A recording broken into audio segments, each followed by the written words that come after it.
बेटा question number 14 में लिखा हुआ है कि एरिया ऑफ सेक्टर जो है वो हमने प्रूव करना है कि ये 1/2 r स्क्वायर थीटा होता है।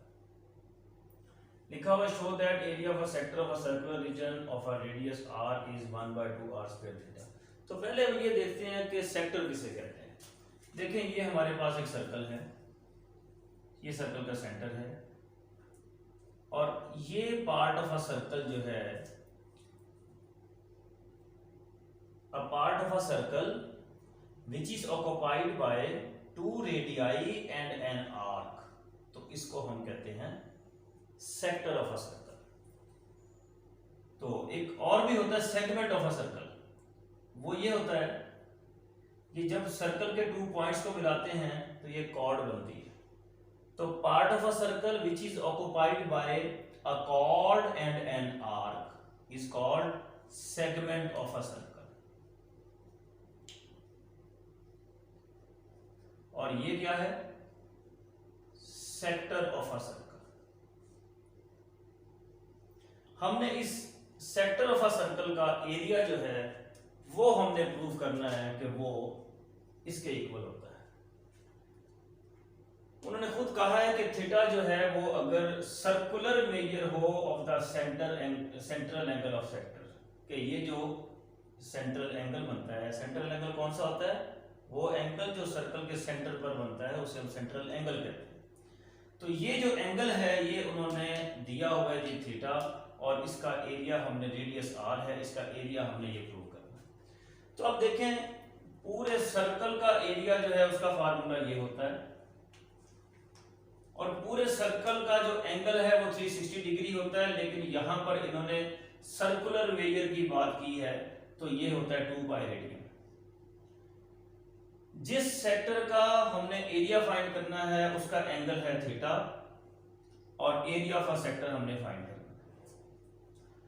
अब देखें, जिस तरीके से हम इसको एक्सटेंड करते जाएंगे, एंगल भी इंक्रीज होता जाएगा और इसकी लेंथ भी इंक्रीज होती जाएगी और एरिया भी इंक्रीज होता जाएगा। तो इसका मतलब ये हुआ कि पूरे सर्कल के एरिया और सेक्टर का एरिया, इनके दरमियान जो रेशो है ये वही रेशो होगी जो इनके एंगल के दरमियान होगी। यानी सर्कल के एंगल और सेक्टर के एंगल के दरमियान जो रेशो है ये वही रेशो होगी जो सर्कल के एरिया और सेक्टर के एरिया के दरमियान है।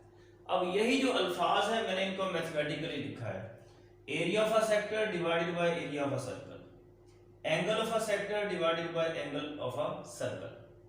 अब एरिया ऑफ अ सेक्टर हमने फाइंड करना है, एरिया ऑफ अ सर्कल ये पाई आर स्क्वायर होता है, एंगल ऑफ अ सेक्टर ये भी हमें थीटा दिया हुआ है, और एंगल ऑफ अ सर्कल, पूरे सर्कल का एंगल 2 पाई होता है। और अगर हमें ये इन्होंने कहा होता कि इज द सेक्साडेसिमल सिस्टम तो फिर हम यहाँ पर 360 डिग्री लिखते। अब यहाँ पर इस बात को भी ध्यान में रखें कि ये बात ऑब्जेक्टिव में आ सकती है कि in area of a sector theta will be measured in, अब ये ऑब्जेक्टिव में आ सकता है, वो लिख दें जी सेक्साडेसिमल, सर्कुलर मेजर या डेसिमल सिस्टम, या फोर्थ ऑप्शन दे दें कि ऑल ऑफ दीज। तो ये एंगल जो है वो रेडियन में होगा, रेडियन को हम कहते हैं सर्कुलर मेजर। अब देखें, ये पाई आर स्क्वायर इधर जाके मल्टीप्लाई होगा तो हमारे पास जब पाई से ये पाई कटेगा तो 1 बचेगा, तो ये 1/2 r स्क्वायर थीटा ये हमारा प्रूफ हो गया। क्वेश्चन नंबर 15 में देखें, उन्होंने कहा है कि 2 cities A and B lie on the equator such that their longitudes are 45 degree east and 25 degree west.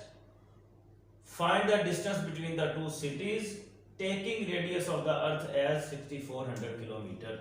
ये देखें, ये हमारे पास जो है वो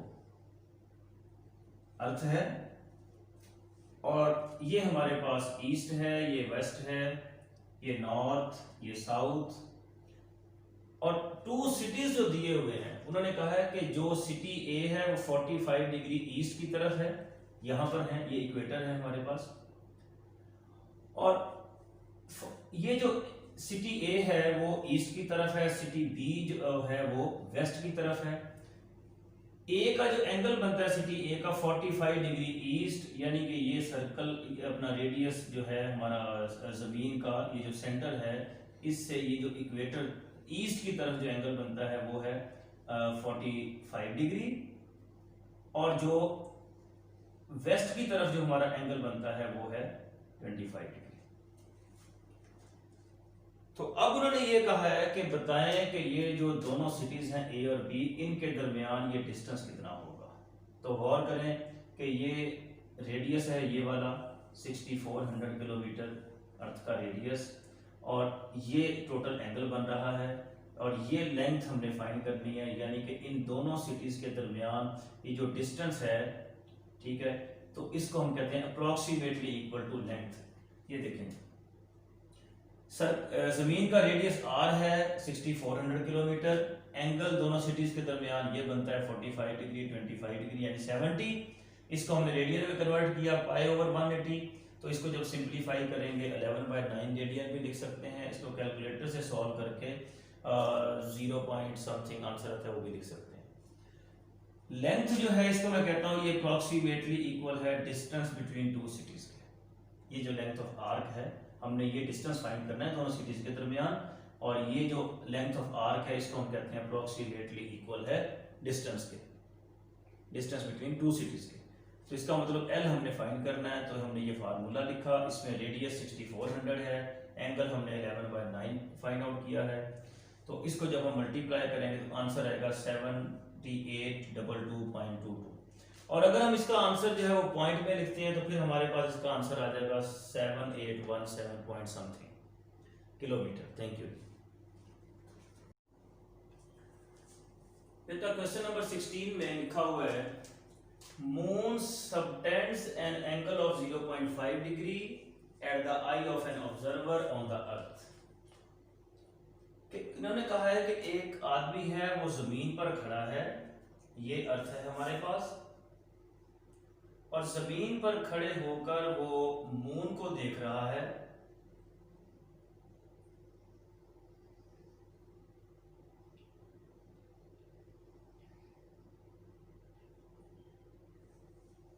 और ये हमारे पास मून है।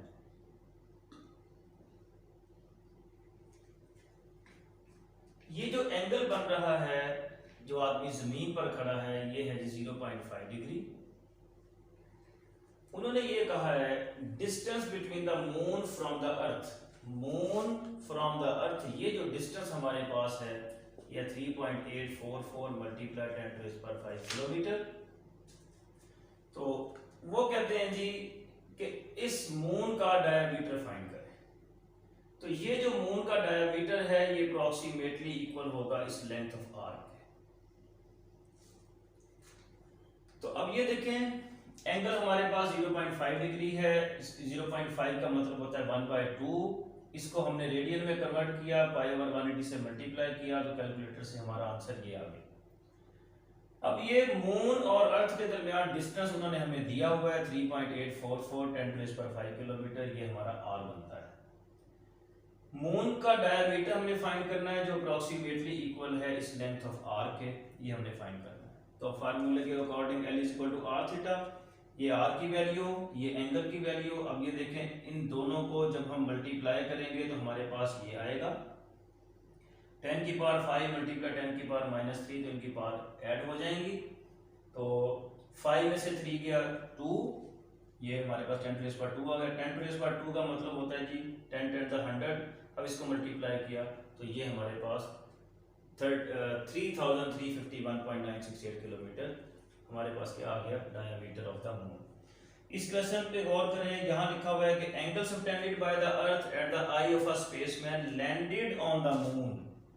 इसका मतलब ये हुआ कि इस वक्त जो आदमी है वो मून पर खड़ा है, तो मून मैं यहां पर बना देता हूं। मून पर खड़ा होकर किसको देख रहा है? जमीन को देख रहा है। तो इस वक्त जमीन हमारे पास ये है,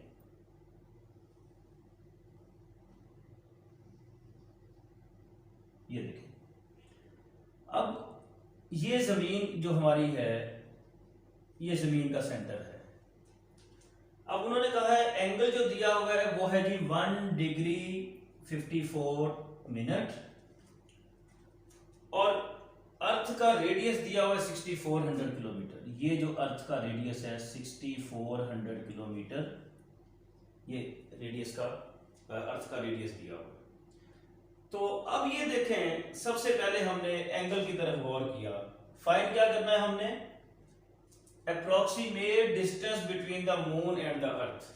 तो ये मून और ये अर्थ के दरमियान ये जो डिस्टेंस है ये हमने फाइंड करना है।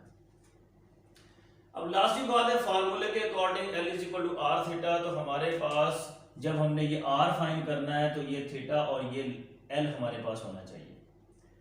अब ये देखें, पहले एंगल की तरफ चलते हैं। एंगल है 1 डिग्री 54 मिनट। इसको पहले हमने डिग्री में कन्वर्ट किया, 60 पे डिवाइड किया, सिंपलीफाई किया, दोनों को 6 पे कट किया, 6 9 जा 6 10 जा, इनका एलसीएम लिया। तो एलसीएम लेने के बाद मेरे पास आया 19/10 यानी 1.9 डिग्री।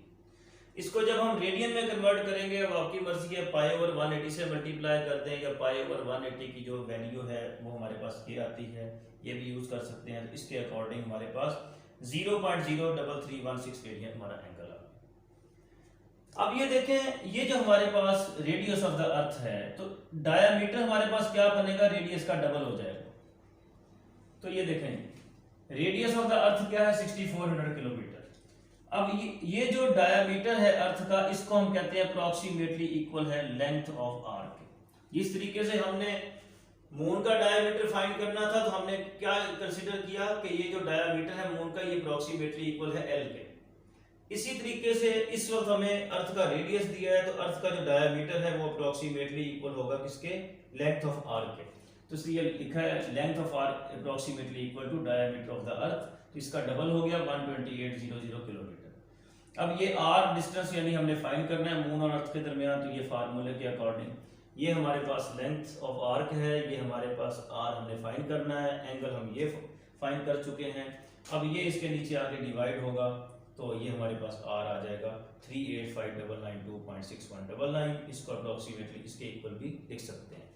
अब मैं आता हूं जी 9.1 एक्सरसाइज की सबसे इंपॉर्टेंट एग्जांपल है, एग्जांपल नंबर 7 जो पेज नंबर 291 पर गिवन है, लिखा हुआ है। इसकी स्टेटमेंट को हम जरा अंडरस्टैंड करते हैं। देखें, इस क्वेश्चन में ये कहा गया है कि ये एक ऑब्जर्वर की आंख है और इस आंख के आगे हमने एक कॉइन रखा हुआ है इस तरीके से, ये देखें, और इस तरीके से रखा हुआ है कि ये हम आगे इसके मून जो है पूरे का पूरा मून इसके आगे यूं कवर हो जाए। तो ऐसी कंडीशन में उन्होंने ये कहा है कि बताएं कि ये डिस्टेंस जो है ऑब्जर्वर की आंख का इस कॉइन तक कितना होगा, ये r हमने फाइंड करना है। स्टेटमेंट को दोबारा पढ़ लें। Find correct to nearest centimetre the distance at which a coin of a diameter 1 centimetre, यानी ये जो कॉइन है इसका जो डायमीटर है ये 1 सेंटीमीटर है, should be held as to conceal the full moon, यानी आंख के आगे हमने इस कॉइन को इस तरीके से रखना है कि पूरा चांद जो है वो कवर हो जाए। और हमारा एंगल जो बन रहा है आई के ऊपर 31 जो है ये 31 मिनट है। तो हमने फाइंड क्या करना है, डिस्टेंस फाइंड करना है कॉइन से इस ऑब्जर्वर की आंख तक। तो अब ये देखें, एंगल हमारे पास 31 मिनट है, तो इसको पहले हमने डिग्री में कन्वर्ट किया 60 पर डिवाइड करके, फिर हमने रेडियन में भी चेंज किया π/180 से मल्टीप्लाई करके। अब इन दोनों को मल्टीप्लाई किया तो ये हमारा रेडियन में आंसर आ गया। अब ये जो डायमीटर ऑफ द कॉइन है इसको हम अप्रोक्सीमेटली इक्वल लेते हैं लेंथ ऑफ आर्क के, ठीक है, 1 सेंटीमीटर। तो अब ये अपना डायमीटर डिस्टेंस ऑब्जर्वर की आंख और इस कॉइन के दरमियान हमने ये डिस्टेंस फाइंड करना है, ये r है। तो अब फार्मूले के according L is equal to r theta. Length of an arc हमारे पास 1 सेंटीमीटर है, ये रेडियस यानी r हमने फाइंड करना है, ये एंगल हम यहाँ फाइंड कर चुके हैं। तो r फाइंड करना है, तो ये वैल्यू इस तरफ आके रेसिप्रोकल बन जाएगी और कैलकुलेटर से इसको सॉल्व करने से हमारा आंसर आ जाएगा 110.89 सेंटीमीटर। Thank you.